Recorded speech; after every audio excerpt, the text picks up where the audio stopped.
काफ़ी चर्चाएँ आपको लेकर इस समय बाज़ार में चल रही हैं कि आप अतीक अहमद के लिए सबसे पहले ऐसे व्यक्ति थे, जिन्होंने अतीक अहमद पे हाथ डाल दिया।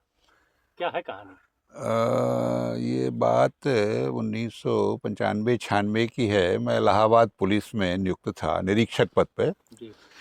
तो वहाँ 2 थानों में ही मेरी नियुक्ति थी, कर्नलगंज और कोतवाली, और कुल मिला के वो 3.5 महीने का ही टेन्योर था। इसके अतिरिक्त तो मैं कहीं और पुलिस में इंस्पेक्टर पद पे नहीं गया, जबकि वो नियुक्तियाँ होती रहीं, लेकिन मैं उनको मना करता रहा, वो करता रहा। जी, जी, जी। तो मैं इलाहाबाद में ही था। मुझे लगता है मैं कोतवाली थाने में था उसी समय। सिविल लाइंस की ये घटना है, सिविल लाइन थाने की, कि एक अशोक साहू नामक युवक थे। वो अपनी गाड़ी से जा रहे थे और अतीक के भाई अशरफ भी गाड़ी से जा रहे थे। जी। तो पास लेने या ओवरटेक करने की बात पे कुछ उन लोगों को सड़क पे ही कुछ कहा सुनी हुई उन लोगों में आपस में। बाद में विसर्जन हो गया। लेकिन जब अशोक साहू को ये ज्ञात हुआ कि ये अतीक के भाई हैं, तो वो जाके अतीक से उन्होंने माफ़ी मांगी उनके घर पर कि हमें क्षमा कर दीजिए, मैं जानता नहीं था कि जी, जी। आपके भाई थे, इसलिए थोड़ी उनसे बातचीत हो गई, मुझे माफ़ कर दीजिए। हुँ, तो अतीक ने कहा कि तुमने गलती तो बहुत बड़ी किया है, लेकिन जाओ। हुँ। और उसी के इतने के बाद एक एक ही दिन बाद या दूसरे दिन उनकी सिविल लाइंस में हत्या कर दी गई, गोलियों से भून दिए गए अशोक साहू। हुँ। उस समय इलाहाबाद उस समय इलाहाबाद उस समय इलाहाबाद जनपद के एसएसपी श्री रजनीकांत मिश्र जी थे, और एसपी सिटी श्री अभय कुमार प्रसाद थे, और मुझे लगता है रूरल एसपी श्री लालजी शुक्ला थे। जी। सब लोग बड़े अधिकारी लोग आए, क्योंकि ये संवेदनशील हत्या हुई थी बीच शहर में। हुँ, तो वहाँ जाते ही ये बात पता लग गई कि ये उन्होंने ही, माने अशरफ ने ही ये हुँ, कांड किया है, हत्याकांड किया है। तो पुलिस के लोगों ने उनके घर के लोगों को विश्वास में लिया, हालांकि वो कांप रहे थे थर थर लोग, उनके घर के लोग हुँ, और जो लोग थे। तो पुलिस के विश्वास पे उन्होंने फिर प्रथम सूचना दर्ज कराई, जिसमें अशरफ को नामित कर दिया, नामजद कर दिया उन्होंने। और पुलिस अपना कार्य शुरू कर दी। मैंने जब पुलिस ने फॉलोअप किया उस इन्वेस्टिगेशन का, तो उसके बाद तुरंत ही वो इन्वेस्टिगेशन हुँ, सीबीसीआईडी को ट्रांसफ़र हो गई। हुँ, सीबीसीआईडी को ट्रांसफ़र हो गई, हुँ, तो पुलिस की कार्रवाई फिर नल एंड वाइड हो गई। अब सीबीसीआईडी को काम करना था। हुँ, लेकिन संयोग था कि उसी बीच मेरा भी ट्रांसफ़र इलाहाबाद पुलिस से सीबीसीआईडी को हुआ, वो भी पॉलिटिकल कारणों से हुआ। हुँ, तो जब सीबीसीआईडी में मेरा ट्रांसफ़र हुआ, तो जो एसएसपी साहब थे, मैं थोड़ा उनका विश्वास था। तो उन्होंने मुझसे कहा कि मैं चाहता हूं कि आप इलाहाबाद आ जाओ, मैं रिक्वेस्ट करके आपकी पोस्टिंग कराता हूं, ये केस कर दो आप। अच्छा, मेरी इच्छा थी कि मैं वाराणसी चला जाऊं, परिवार मेरा वाराणसी में था। तो सीआईडी वाईडी में आमतौर से विंग्स में लोग अपने इंटरेस्ट की जगहों पर जाते हैं जहाँ उनका होता है।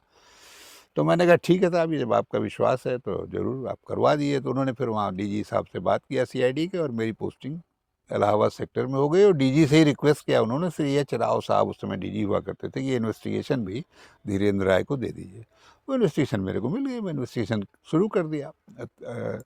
तो अतीक उसमें प्रयास करने लगे अपना, तमाम तरह के प्रयास उन्होंने जो हो सकता था मेरे कॉन्टेक्ट्स में इधर उधर। वैसे आमतौर से तो हमारी सेवा में लोग मेरे को जानते थे, इसलिए लोग मेरे पास कोई प्रयास व्यास नहीं करता था।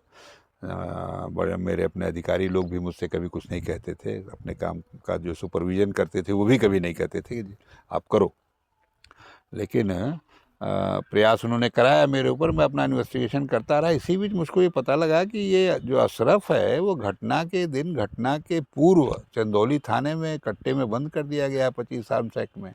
हुँ, मैंने इसको सत्यापित किया, तो ये बात सही निकली कि जैसे जिस समय की घटना थी, उसके पूर्व ही उसको वहाँ 25 आर्म्स एक्ट में बंद कर दिया गया। तो वहाँ एक इंस्पेक्टर हुआ करते थे, मंसूर अहमद काजी।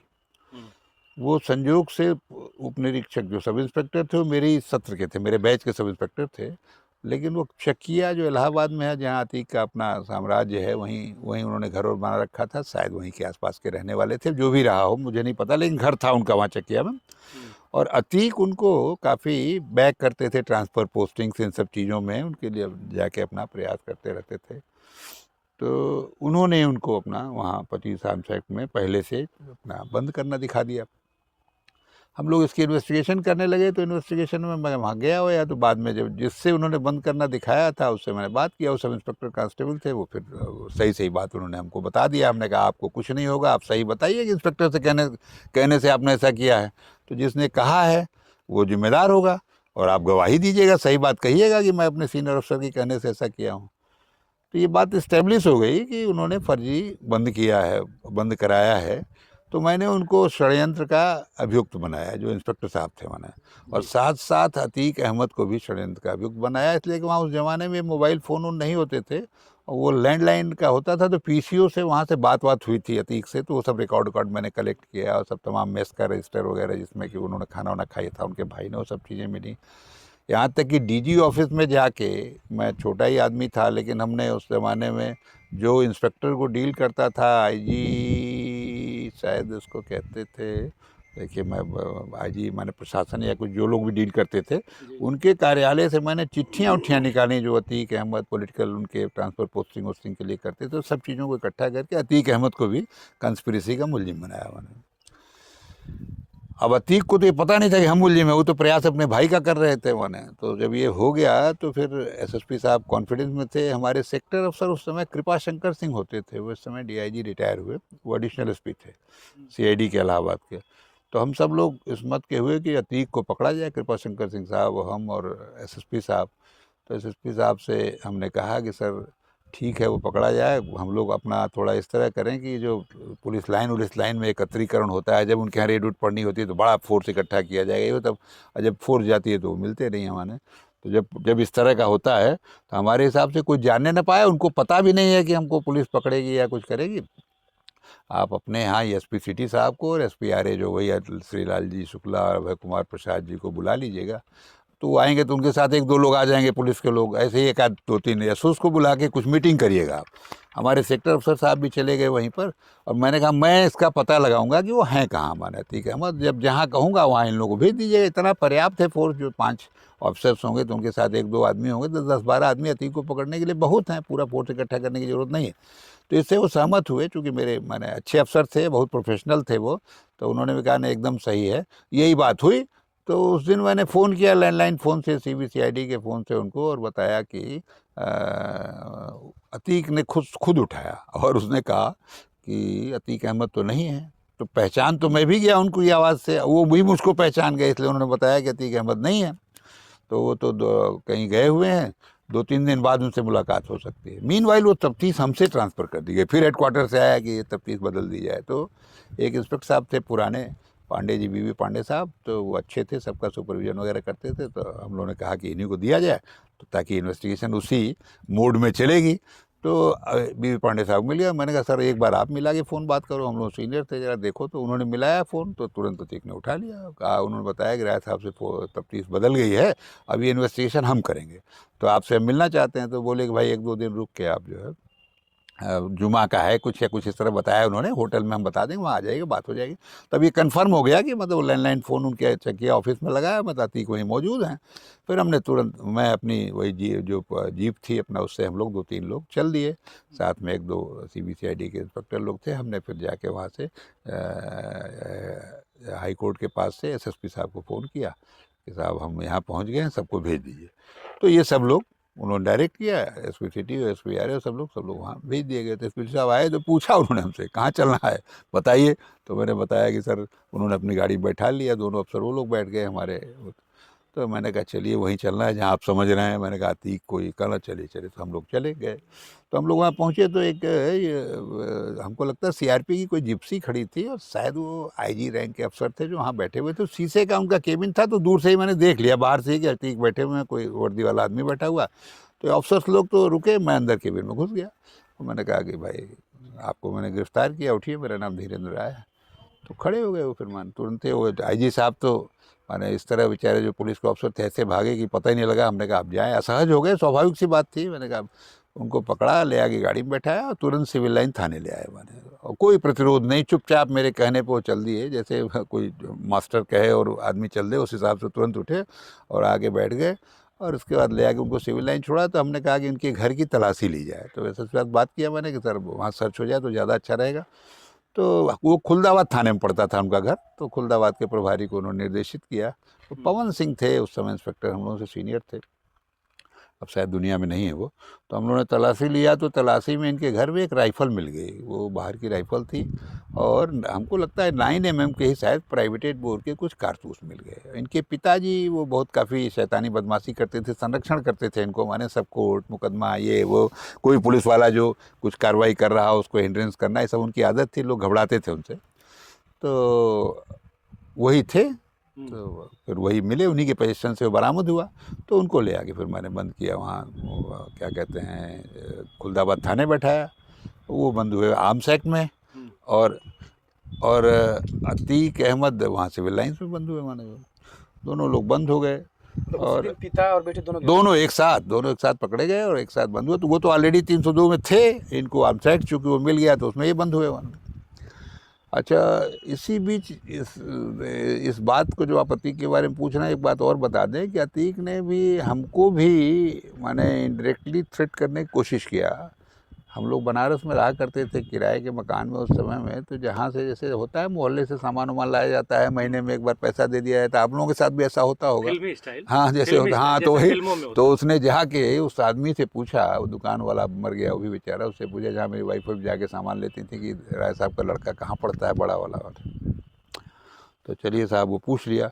एक दिन रात में 1:30 बजे हमारे यहाँ भी लैंडलाइन फ़ोन था, तो रात में फ़ोन आया, मैं घर में सोया था, तो कहा कि मैंने उठाया फ़ोन 1:30 बजे, तो उसने कहा कि मैं आपका शुभचिंतक हूँ और अतीक अहमद के बारे में कुछ बात करना चाहता हूँ। तो मैं तो तुरंत समझ गया कि इस समय कौन शुभचिंतक 1:30 बजे रात में मुझसे बात करेगा अतीक अहमद के बारे में।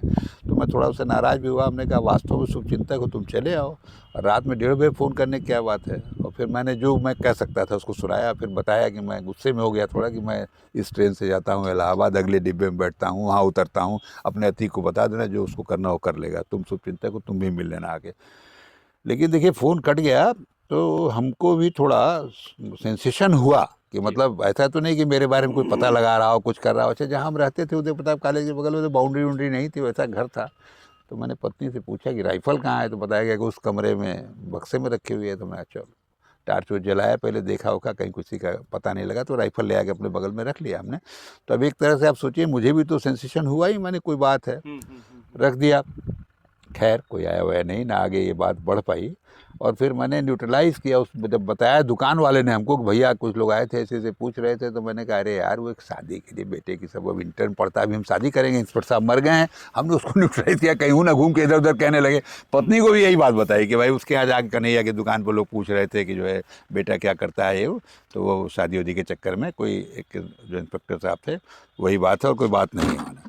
अच्छा, चूँकि अतीक अहमद पकड़े गए थे तो एक पैनिकी थी ही माने इलाहाबाद में और इधर उधर सब जगह।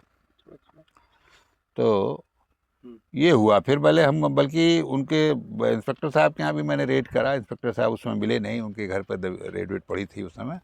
और बाद में फिर ये इन्वेस्टिगेशन उस सेक्टर से हटा दी गई, CIS चली गई, और तो कुछ दिनों बाद फिर मेरा तब मैं डेपुटेशन पर मैं CBI चला गया माने। तो फिर आगे उन्होंने हमको कुछ परेशान तो नहीं किया, भगवान की कृपा थी माने जो भी इस दिशा में। अच्छा, जब आप पहली बार रेड करने गए थे जी, तो आपको क्या अतीक अहमद और उससे डर नहीं लगा था? कभी नहीं, एकदम नहीं। देखिए मैं ईश्वर आस्थी हूँ और मुझे भय तो एकदम नहीं लगता है। मुझे ये लगता है भाई हमारी माइथोलॉजी कहती है कि आदमी निश्चित समय पर निश्चित जगह पर ही अपनी शरीर छोड़ता है। किसी व्यक्ति का अधिकतम नुकसान क्या हो सकता है कि वो मर जाएगा, यही तो होगा माने कोई उसको मार देगा।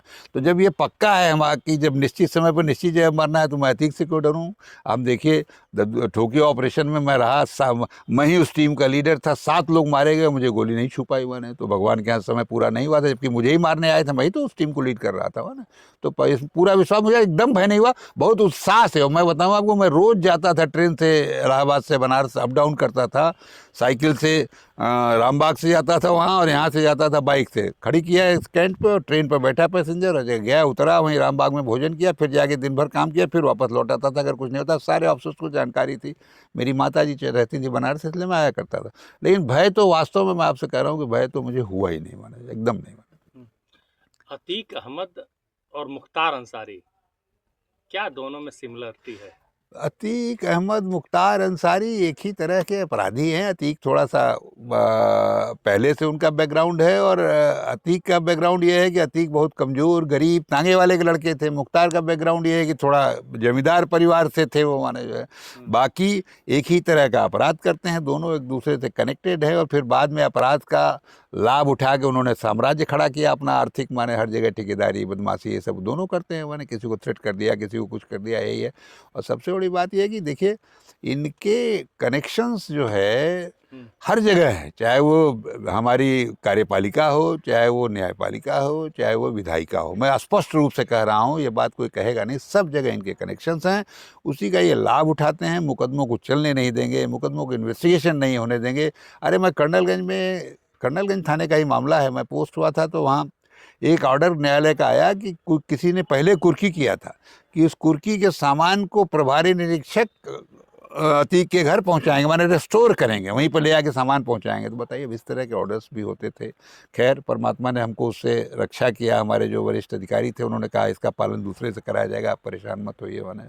तो इस तरह के, तो अभी मैं इन्वेस्टिगेशन कर रहा था तो उस समय हाईकोर्ट के एक जज हुआ करते थे, उन्होंने बुलाया, 482 अतीक ने कर दिया, तो बुला के हमसे सारी केस डायरी मांगी। बोला हमसे अतीक कौन है, हमसे जज साहब ने चैम्बर में पूछा कि अतीक कौन है, जबकि मुझे पूरी सूचना थी कि अतीक से जब वो लॉयर थे या पहले थे, जब से हाईकोर्ट जज नहीं बने थे, खूब अच्छे संबंध थे उनका, घूमना उठना बैठना, अब भी आता जाता था। जब वो ये सवाल पूछे तो मेरे मन में बड़ा अजीब लगा कि बताइए, इस तरह की बात ये कह रहे हैं कि अतीक कौन है। तो फिर केस डायरी उन्होंने मांगा, तो मैं केस डायरी लेके अपने पास घूम रहा था, किसी को देता नहीं था, क्योंकि वो नामजद थे नहीं, तो एविडेंस हमारे पास थी, तो इसको पता लगेगा तो टेम्पर करेगा। लेकिन अब भाई, अगर मुझसे मुंसफ मांगेगा अगर ट्रायल वाला, तो उसको देना पड़ेगा। तो हाई कोर्ट जज थे तो मुझे देना पड़ा, मैंने उनको केस डायरी दिया। हालांकि देखिए, बाद में वो जज साहब रिटायर होने के बाद CBI ने उनको करप्शन केस में पकड़ बंद किया, माना जेल गया, माना। तो ऐसा है। तो ये सब इनके इतने नेटवर्किंग है ना। देखिए, और एक बात और मैंने जो अनुभव किया वो ये किया कि देखिए, जब तक सत्ता शीर्ष से इनको संरक्षण न हो, कोई माफिया तो बन ही नहीं सकता, माने माफिया बनेगा नहीं अगर सत्ता शीर्ष प्रोटेक्ट न करे उनको, माने। एक सिपाही भी, चाहे आप बता दूं आपको, माने हर जिले में एक सिपाही सब इंस्पेक्टर मिल जाएंगे जो मुख्तार और अतीक को जूते से मार सकते हैं, माने जरूरत पड़ने पर। लेकिन बस वही बात है कि भाई, तो ये सब कारण है, इसी कारण ये इनकरेज होते हैं। अब कल देखिए, मैं गया था वहाँ एक एविडेंस में, वो 84 का मामला, बहुत इतना बड़ा माफिया, जो कि पूर्वांचल का गैंग वार का प्रथम अपराध।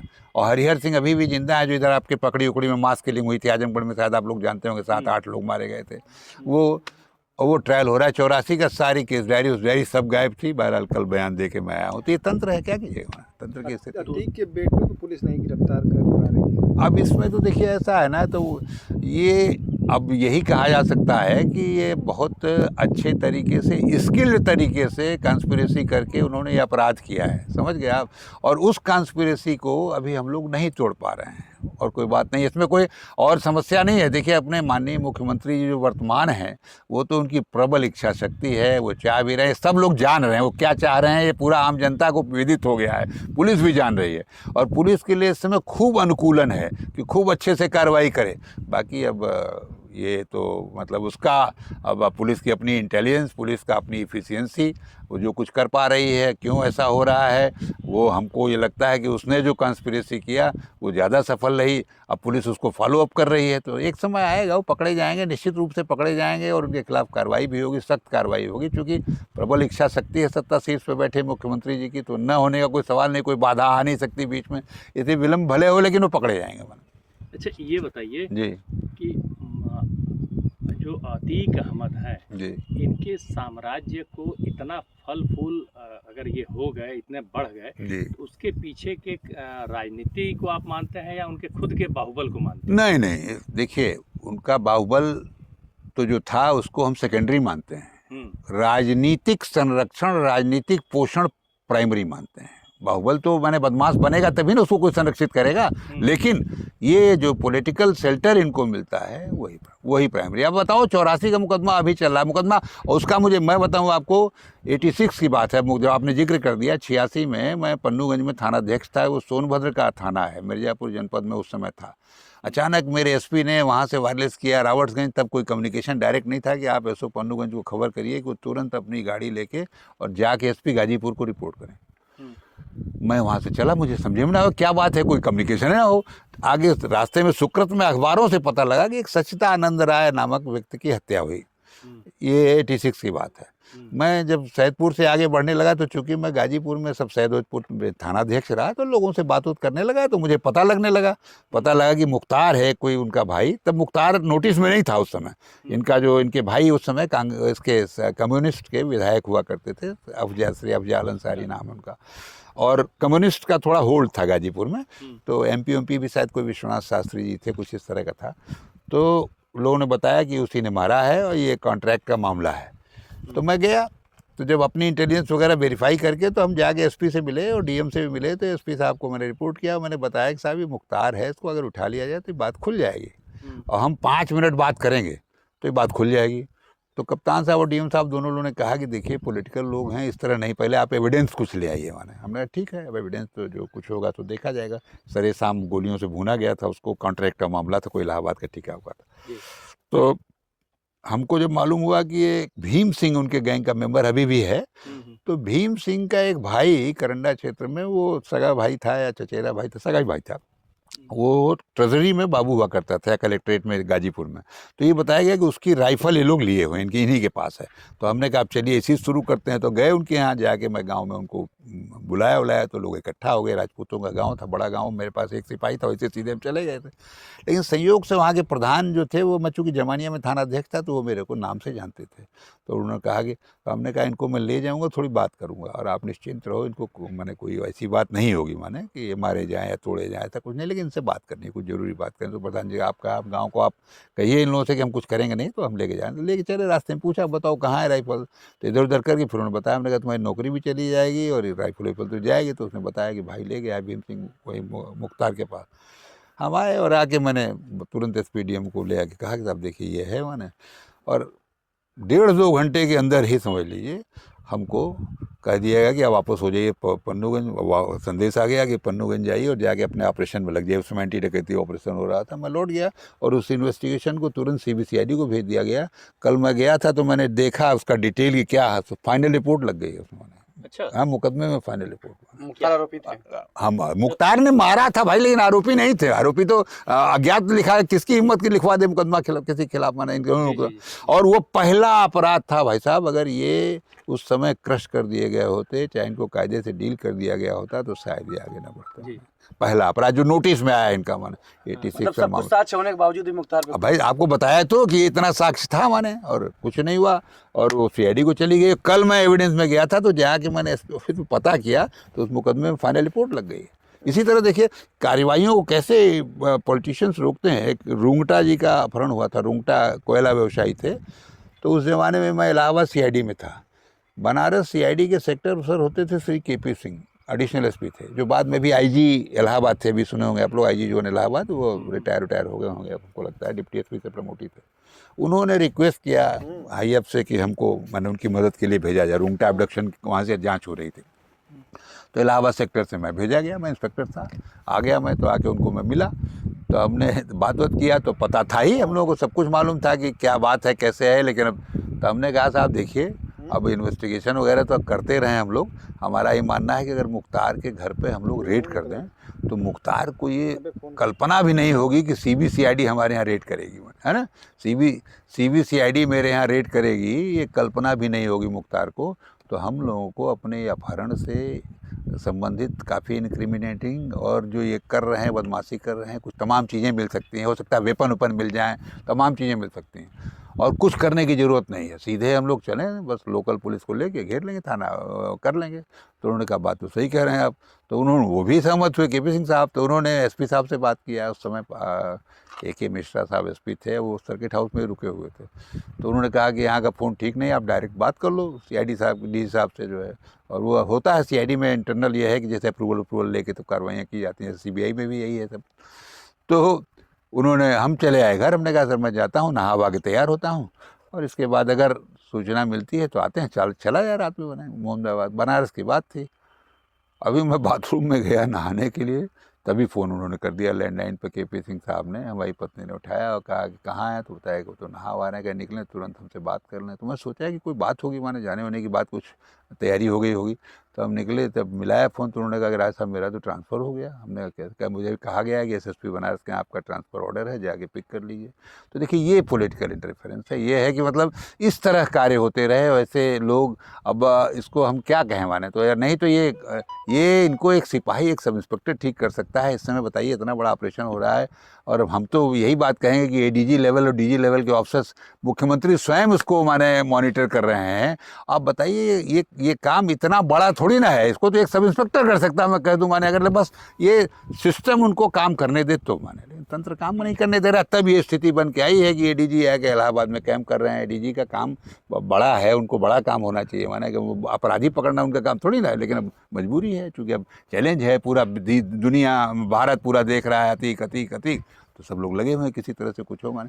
नहीं तो अगर रूटीन में इनका सब काम होता रहे तो ऐसी कोई स्थिति नहीं होगी, माने। अब देखिए जो इस समय हो रहा है, हमारे मुख्यमंत्री जी जो बुलडोजर वाला काम कर रहे हैं, सब कुछ कर रहे हैं, तो इससे हतोत्साहन है ना, अब अपराध पर असर होगा। ये एक तरह से उन्होंने चैलेंज किया है, अतीक अहमद ने भी चैलेंज ही किया है, माने, तंत्र को।